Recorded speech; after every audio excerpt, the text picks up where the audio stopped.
নিরাপত্তার জন্য আমি আতঙ্কে আছি, সারাক্ষণ আমি আতঙ্কে থাকি, আমি ভালো থাকতে পারি না, সুস্থ থাকতে পারি না।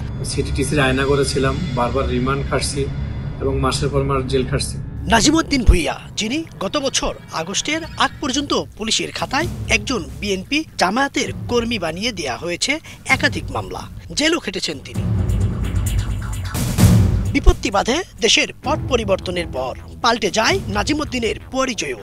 সেই একই ব্যক্তিকে ফ্যাসিস্ট সরকারের লোক বানিয়ে রাজধানীর বিভিন্ন থানায় দেয়া হয়েছে ছাত্র হত্যার একাধিক মামলা।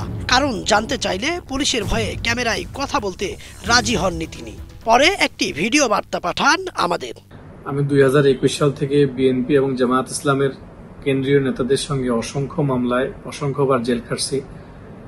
সিটিটিসির আয়না করেছিলাম, বারবার রিমান্ড খাটছি এবং মাসের পর মাস জেল খাটছি। জুলাই আন্দোলনের সময় ইসিবি চত্বরে অবস্থিত আমার ব্যবসা প্রতিষ্ঠানের উপরে অতর্কিত হামলা হয়, লুটপাট হয় এবং ক্যান্টনমেন্ট থানায় আমার বিরুদ্ধে একটা মামলা হয় বিএনপির অগ্নিসন্ত্রাস এবং অর্থদাতা হিসাবে। 5ই আগস্ট পরবর্তী সময় একটি কুচক্রী সাতানিশি মহল আমাকে আওয়ামী দোসর ট্যাগ লাগিয়ে আমাকে ফ্যাসিস্ট বানানোর চেষ্টা করছে এবং নানানভাবে আমার বিরুদ্ধে অপপ্রচার চালাচ্ছে। আমি মাননীয় স্বরাষ্ট্র, মাননীয় আইন উপদেষ্টা এবং মাননীয় প্রধান উপদেষ্টার কাছে এর সুষ্ঠু সমাধান এবং বিচার চাই। আমি এর একটা সুষ্ঠু সমাধান চাই। এদিকে গণমাধ্যমে কথা বলার অপরাধে ক্ষিপ্ত হয়ে ওঠেন ক্যান্টনমেন্ট থানার ওসি আলিম। নিজেই অভিযানের নামে শুরু করেন তাণ্ডব, এমন অভিযোগ ভুক্তভোগীদের। কিছুদিন যাবৎ চাকরি করি, আমার এই জায়গায় নির্মাণমত ভবন 4-5টা বিল্ডিংয়ে কাজ হচ্ছে, তো আমি লেবার মিস্ত্রি নিয়ে এই জায়গায় কাজ করি। তো কিছু দুষ্কৃতিকারী, তারা এবা ব্যবসায়ী, তারা এবা সেবনকারী, এই জায়গায় এবা সেবন করে। তো আমি তাদের বললাম যে আমাদের এই জায়গায় মনে করেন নির্মাণ ভবন সব সেনাবাহিনী ফ্ল্যাট এগুলো, তে আপনারা এগুলোর ভিতরে এগুলো বললেন না, এগুলো করেন না, আর এই ব্যবসায়ী জায়গায় চালায়েন না। তাইলে আমার লেবার মিস্ত্রি খাইয়া এগুলা কাজকাম ঠিক মতো করে না, তাদের গরিব ফ্যামিলি টাকা পয়সা নিতে পারে না। কিন্তু তারপরও তারা আমার কথা না সই না, তারা প্রতিপক্ষ সকলে মিলিয়ে আইসে আমার উপর আঘাত করে, আমার এন থেকে বাইর করে দিতে বাধ্য হয়। তখন আমি আমার মাথা আঘাত নিয়ে আমি চলে যাই, এন থেকে বেরিয়ে চলে যাওয়ার পরে আমি থানায় যাওয়ার পরে মনে করেন আমি মামলা করতে চাই। তখন ওসি সাহেব যেই নাজিমউদ্দিন ভূঁইয়া নিয়োগিনী প্রপার্টির মালিকের নাম শুনে, তখন ওসি সাহেব মামলা নিতে ইচ্ছুক না।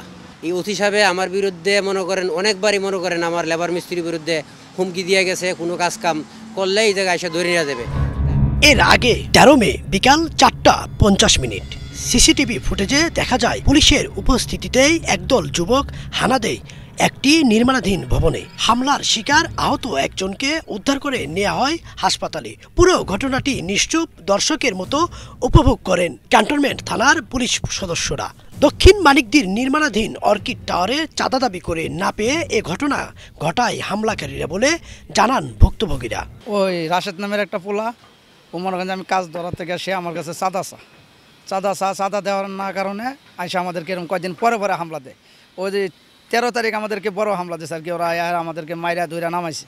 আর কইছে 3-4 দিন কয়ে গেছে তোর চোখ মুখ বান্ধা উঠাই লয়ে যাবো। অভিযোগ আমি মালিকদের সাথে বলছি, আমাদের যে মালিক আছে, আমি থানায় যাই না, আমি মালিকদেরকে বলছি 3 দিন বলা হয়েছে।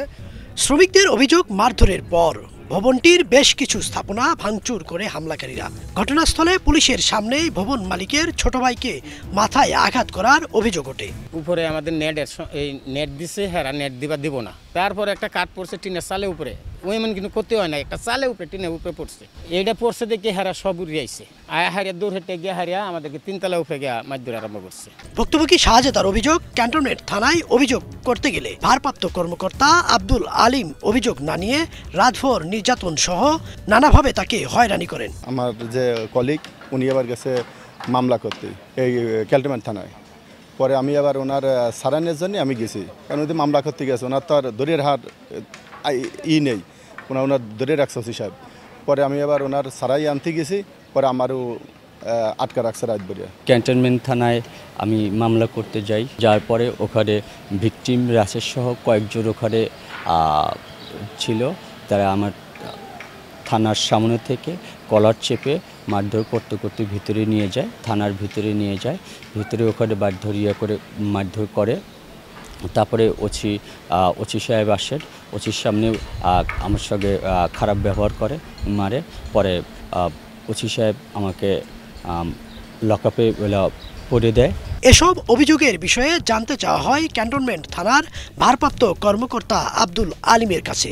ওটা ফেক, ওটা হচ্ছে ভূমিদস্যু নাজিমের ক্যাডার যে প্রোপাগান্ডা চালাচ্ছে আমার বিরুদ্ধে। এই ভূমিদস্যুর পাল্লায় পড়বো এটা আমি বুঝি নাই। আর বিভিন্ন লোক দিয়ে এইগুলো প্রোপাগান্ডা চালাচ্ছে। আর ও হচ্ছে মানে পুরা ডবটা আমরা খুঁজতেছি, ও পলাতক আছে থাকে এগুলো করতেছে। এদিকে ওসি আব্দুল আলিমের বিরুদ্ধে ঘুষ, দুর্নীতি, অসৎ আচরণের বিস্তর অভিযোগ রয়েছে। স্বরাষ্ট্র উপদেষ্টা, আইজিপি, ডিএমপি কমিশনার সহ দুর্নীতি দমন কমিশনেও রয়েছে তার বিরুদ্ধে লিখিত অভিযোগ। বিভিন্ন গণমাধ্যমে তাকে নিয়ে একাধিক সংবাদ প্রকাশ হলেও তার বিরুদ্ধে কোনো ব্যবস্থা নেওয়া হয়নি। ইদ্রিস আলম, বাংলা ভিশন, ঢাকা।